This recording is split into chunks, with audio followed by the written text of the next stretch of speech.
Ele Maseh.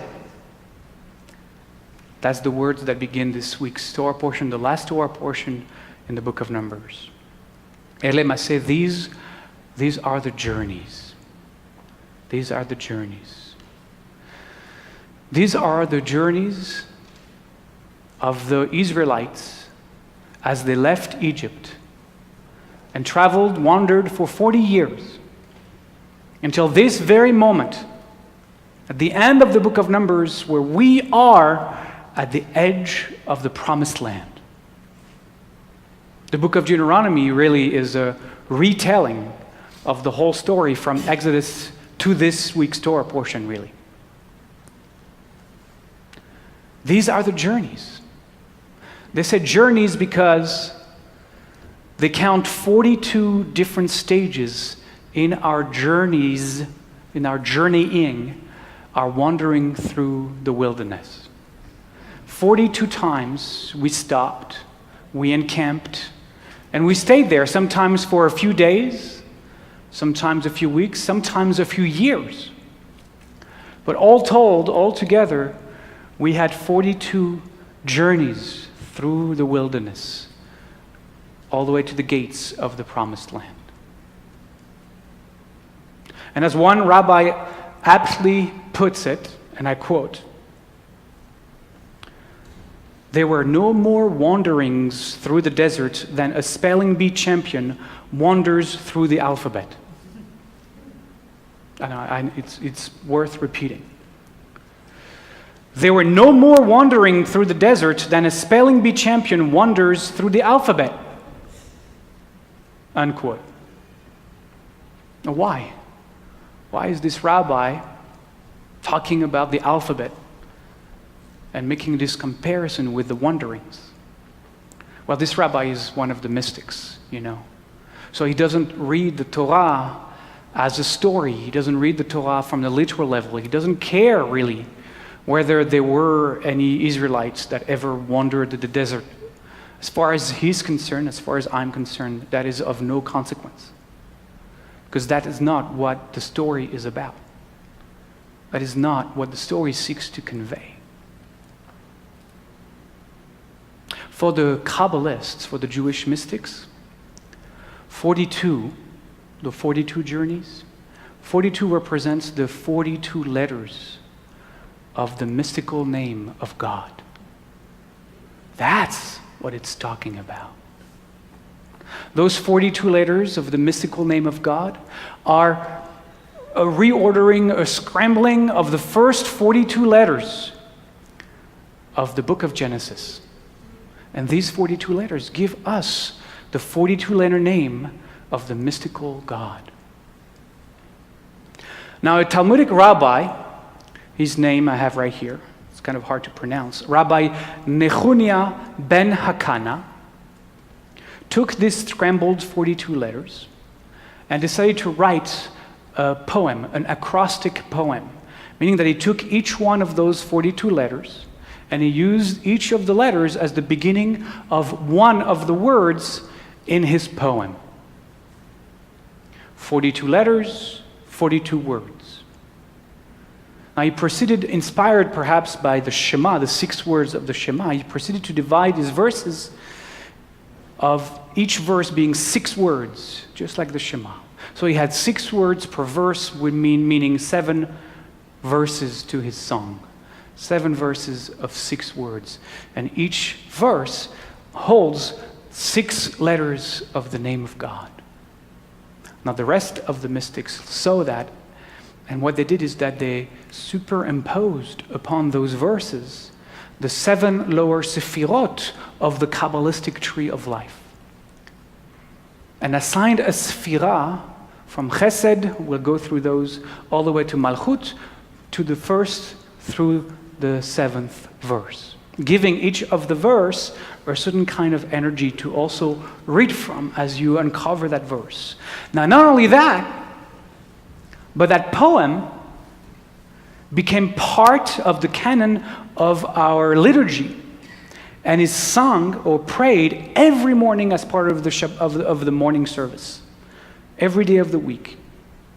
And so the mystics took that to say, we are going to really study this, we're going to really infuse our practice with each of these verses every day of the week. The first verse on Sunday to the last verse on Shabbat, and bring into that the Sefirot, the Kabbalistic circle of energies. There was an insert in your prayer book. I hope you have it. In that insert, there was the poem. I put the poem there because I want us to go through it together for a moment. If you don't have a prayer book, there are probably some still in the atrium. Everybody has it? Not the side with the design. We'll get to the design in a moment. The side with the verses there. So here we are, right? We're mystics, and we're going to practice. It's Sunday. The poem, by the way, is called Ana Bekoach. It's named after the first two words of the first verse. Ana Bekoach, Sunday. Sunday, we bring in this moment, the Sephira of Chesed. Chesed is kindness. Chesed is mercy. So we open our hearts to kindness, to mercy. And we read, Ana Bekoach, Gdulat Yemincha, Tatir Tzrocha. Answer us, source of strength, with the greatness of your right hand. Untangle our knotted conditioning. Then we move to Monday.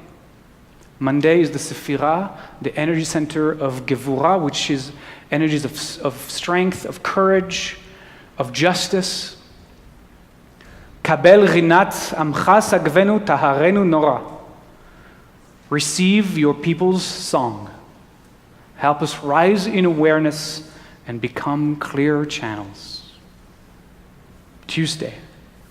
Tuesday is the Sephira of Tiferet, the heart space. The radical opening to what is, the radical acceptance of reality as it is, not as we wish it to be, not as it should be, just as it is. That's the heart space. Na gibor dorshe yechudecha kvavat shamrem, source of strength. Guard those who seek to know your oneness as your pupils of your eye. On Wednesday, it's the Sephira of Netzach. Netzach is to endure, to persevere. Barchem taharem rachmet tzidkatcha tamid gamlem. Bless them, purify them. We're talking about those on the verse before, those who seek to know your oneness. Bless them, purify them. May your compassionate justice fill them. Thursday, the next verse. The Sphira is Hod. It means splendor, it means awe. Chasin kadosh berov tuvcha nahel adatecha. Spark of our desire. That's how the mystic call God. Spark of our desire. God is the spark of our desire. Spark of our desire to holiness. In your unlimited goodness, guide your seekers. Friday is the Sephira of Yesod. That's the foundation, the groundedness, the rootedness. Yachid ge'eh le'amcha pnei, zoche kedushatecha. Oneness. Turn in delight toward your people who remember your holiness in all that is. Shabbat, on Saturday, the Sephira is that of Malchut. Malchut means kingdom, it means creation. On Shabbat, we are to awaken to the presence of the divine in all of creation. And actually, the first word in Hebrew is shavatenu. Shavatenu shares the same root as the word Shabbat. Shabbat means to return. It's not only meaning, Shabbat is not just to rest, it's also to return to our soul. Shavatenu kabel ushmat tza'akatenu yodea ta'alumot. Receive us as we return, as we Shabbat. Hear our cries, knower of mysteries. Now, if you turn the page, you will see what the Kabbalists did with that, because they transformed that song into a design from which one should read. And that design, I'm always amazed. This is my prayer book growing up That's why the pages are yellow now. But I grew up, as many of you know, I grew up in the Orthodox tradition. This is an Orthodox book. You can tell because there's only Hebrew. There is no translation. Which is why those of us who grew up in the Orthodox tradition from foreign country, we didn't know to speak Hebrew, never knew what we were saying. Because there never was translation. There was kind of an assumption that if you came to synagogue, you spoke and you understood Hebrew, but I grew up and was raised in France, and until I moved to Israel, I had no idea what was going on. But I knew I could read all of those pages fluently. So this is what is in my prayer book, which is what I got, and I scanned it for you and put that on this page. This is an Orthodox prayer book. This is not, one of those woo-woo synagogue that has weird stuff on their prayer book. Like us. Anyway, so the poem is written in the branches of the menorah. But to be able to read it, you can't read this way, so what you have to do is turn the page this way. So you turn the page this way. And I remember when I was in synagogue, suddenly I was seeing these guys next to me doing this with a prayer book. And I was like, what is going on? Why are they turning the thing? But they were reading the poem. The first line of the poem, I don't know if you can see it, but is the top line, the top branch of the menorah. The second one is the second one below. And then the fourth one is actually the central arm, the central branch. The fifth one, sixth one, and seventh, they just go in descending order. So you could really read that. Now the foot of the menorahs that continues from the central branch, that says, if you know Hebrew you can read, but that says Baruch Shem Kevod Malchuto, then it stops there. Then you have to turn the book because the foot, right, the horizontal line of the menorah,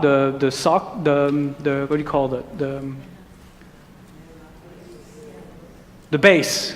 The base, it says Le'olam Va'ed. So it's Baruch Shem Kevod Malchuto Le'olam Va'ed, which is the second verse of the Shema. Well, that's not all. There's a lot on that page. This is what the mystics do to get people to get out of their mind. If you still are like this, let's read the bottom line here. Actually, that bottom line wraps around the bottom of the page this way, and then it continues. You have to keep turning the book, and becomes the bottom line on the other side. And that's also one of the names of God. That's the name of God and the 13 attributes. Adonai, Adonai, El Rachum V'Chanun, Erech Apayim V'Rav Chesed V'Emet, Notzeh Chesed La'alafim, Noseh Avon V'Feshar V'Chateh V'Nakeh. It's the one we say a lot of Yom Kippur. Adonai, Adonai, God of compassionate and gracious, long-suffering, great in compassion and truth, is compassionate to the thousands and erases sins and transgressions and cleans us. All right, you have that all around here. Now, if you look at the top of the page, the very top, straight. Ze shmi le'olam veze zarchi ledor vador. This is my name, this is my eternal name. And this is how I shall be remembered ledor vador, from generation to generation. So that's the header. And it gives all the names of God. Underneath, you see those big Hebrew letters, the kind of scrambled, a Yud, a Aleph, all kinds. There's like 8 of them there in big font. So these you have to read them by skipping one letter at a time. So you say Yud, then you skip the Aleph, Yud, then you get Hey. Yud, Hey, Vav, Hey. You see that? But now if you read the opposite letter, Aleph, Dalet, Nun, Yud, that's Adonai. So you have written in one word, Yud, He, Vav, He, and Adonai at the top there. Why is that? Well, because you have to take into account the words that are on both sides and underneath that word. Shiviti, on the right side, Shiviti, Adonai, Lenegdi, and underneath Tamid. That's the Reb Nachman's mantra. I place Yud He Vav He, I place Adonai in all I'm seeing, in all I'm witnessing. always. I place the eternal in front of me always. This is a mandala. This is a Jewish mandala. This is a means to move us through non-linear forms into a different state of consciousness as we contemplate the multiple names of God. So you can take this home with you and practice these 42 words. You can put it on the wheel of your car because you get a,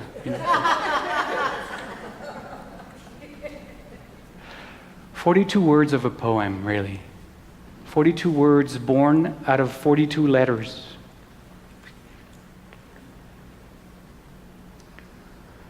"42 letters that make the name of God born itself out of the first 42 letters of Genesis. Why? Why not? Why not? 42 stations, 42 stages in our journey. From Mitzrayim, from Egypt, from that place of enslavement to a place of freedom. 42 stages from a place of stuckness in our life to a place of clarity, of understanding, a new beginning. 42 stations from a space of delusion, of separateness, to a place of spiritual awakening. Because the journey is not happening on the outside. The journey is not a journey that is told in a book. The journey is your journey. The journey is my journey. It's a journey that is awakening within each and every one of us. It is a journey towards our innermost being. And every time we reach a certain stage, every time we reach a certain station, we manifest one of the letters of the name of God. You and me. And ultimately, when we get to the last station, we'll add the last letter to the name of God from our journey, and what we will read right there, the Shem HaMeforash, as it says, the Shem displayed, the name displayed in its complete fullness to us, and we will find that that name is our name. That name has always been our name.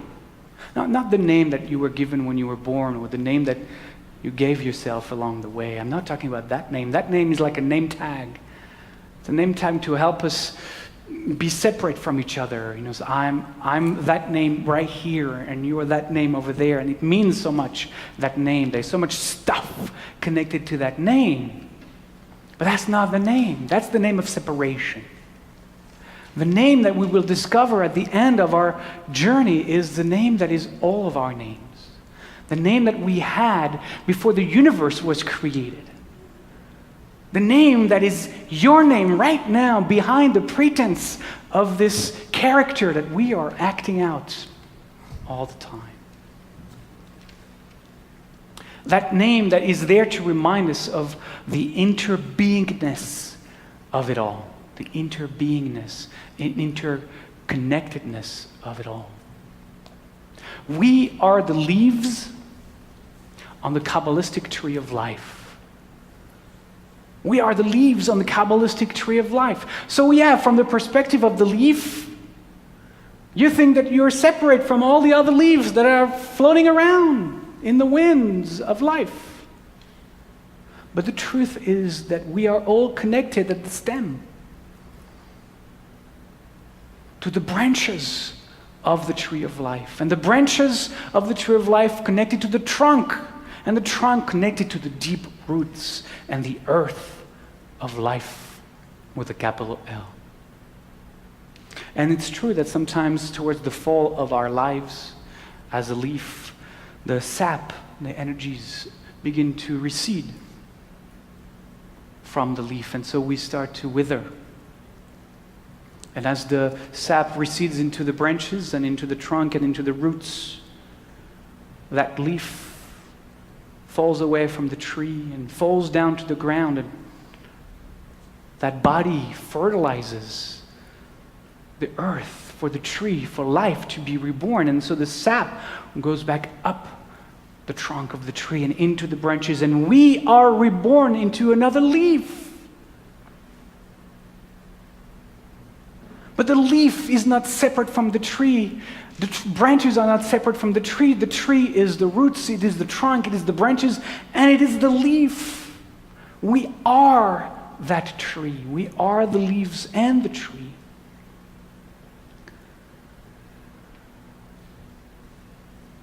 And that name, that 42-letter name of God, is what connects us all. The one name at the source of all the leaves. The one name that holds the answer to all the questions. The one name that holds the answer to the question, the deepest question of the meaning of life. And you know the answer.